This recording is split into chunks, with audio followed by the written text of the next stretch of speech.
दोस्तों, वक्फ board versus supreme court ये कोई साधारण कानूनी फैसला नहीं है। ये मोदी सरकार का मास्टर स्ट्रोक है 2029 चुनावों के लिए। क्या ये बीजेपी की हिडन जीत है? क्या ये विपक्ष के लिए पॉलिटिकल ट्रैप है? आज मैं आपको वो बातें बताऊंगा जो मेन स्ट्रीम मीडिया आपको नहीं बताएगी। तैयार रहिए, क्योंकि आज खुलेंगे 2029 के असली गेम प्लान के पन्ने। तो हुआ क्या है, समझने की कोशिश करते हैं। सुप्रीम कोर्ट ने वक्फ अमेंडमेंट एक्ट 2025 को पूरी तरह स्ट्राइक डाउन नहीं किया। सिर्फ एक क्लॉज 5 साल इस्लामिक प्रैक्टिस की शर्त को रोक दिया है। बाकी पूरा एक्ट कॉन्स्टिट्यूशनल माना गया है। अब सवाल उठता है, क्या यह बीजेपी की हार है? विपक्ष कह रहा है टाइट स्लैप ऑन बीजेपी, लेकिन असली सच्चाई उल्टी है। यह बीजेपी की वेल कैलकुलेटेड जीत है। देखिए, ध्यान से समझने की कोशिश कीजिए। कोर्ट ने कहा एक्ट कॉन्स्टिट्यूशनल है, कुछ प्रोविजन होल्ड पर हैं, लेकिन लॉ वैलिड है। सेंट्रल वक्फ काउंसिल में अब मैक्सिमम 3 नॉन मुस्लिम्स हो सकते हैं। सीधा बीजेपी के एजेंडे को सपोर्ट करता है। विपक्ष, कांग्रेस, एआईएमआईएम, लेफ्ट चिल्ला रहे हैं ऑपरेसिव लॉ, लेकिन कोर्ट ने कहा कॉन्स्टिट्यूशनल, साफ कहा। यानी बीजेपी अपना नैरेटिव बना सकती है। बीजेपी कह सकती है हम करप्शन रोक रहे हैं, कोर्ट ने भी माना। यह है पहला बीजेपी का मास्टर स्ट्रोक। अब असली खेल समझिए। ऑफिशियल रीजन एनक्रोचमेंट और करप्शन को रोकना, और पॉलिटिकल रीजन हिंदू वोटर्स को मैसेज, हम टफ डिसीजंस लेने से नहीं डरते। अपोजिशन को डिफेंसिव बनाना, कांग्रेस और एआईएमआई को अब मुस्लिम अपीजमेंट के सवाल झेलने होंगे।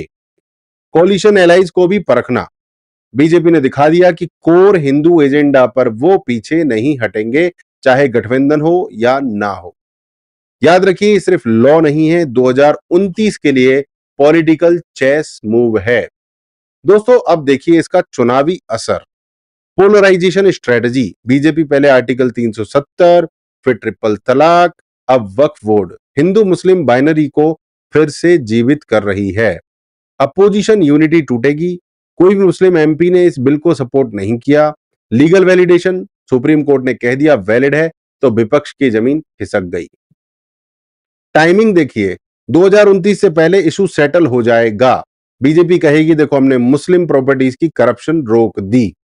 ये नैरेटिव ग्राउंड पर एक्स्ट्रा 2 से 3% हिंदू वोट बीजेपी को दिला सकता है, और भारत की राजनीति में 2-3% ही काफी है गेम बदलने के लिए। लेकिन क्या ये दांव बीजेपी के ऊपर उल्टा भी पड़ सकता है? तो इसका जवाब है बिल्कुल। अगर इकोनॉमी, जॉब्स, इन्फ्लेशन सॉल्व नहीं हुई, तो सिर्फ हिंदू मुस्लिम नैरेटिव से चुनाव नहीं जीता जाएगा। कोलिशन पार्टनर्स जेडीयू, टीडीपी ज्यादा दबाव में आकर बीजेपी से दूरी बना सकते हैं। इंटरनेशनल इमेज, वेस्ट पहले ही रिलीजियस पोलराइजेशन पर बीजेपी को घेरता है। Youth factor, Gen Z voters development चाहते हैं, सिर्फ रिलीजियस पॉलिटिक्स नहीं चाहते। यानी ये शॉर्ट टर्म जीत है, लॉन्ग टर्म रिस्क भी है बीजेपी के लिए। तो दोस्तों, मेरा फाइनल वर्डिक्ट ये है, शॉर्ट टर्म में ये बीजेपी की टैक्टिकल जीत है, लॉन्ग टर्म में सक्सेस इकोनॉमी और गवर्नेंस पर डिपेंड करेगी। अगर मोदी सरकार जॉब्स और डेवलपमेंट दे पाई, तो वक्फ एक्ट बीजेपी को एक्स्ट्रा माइलेज देगा, और अगर नहीं, तो फिर बीजेपी को इससे घाटा भी झेलना पड़ सकता है।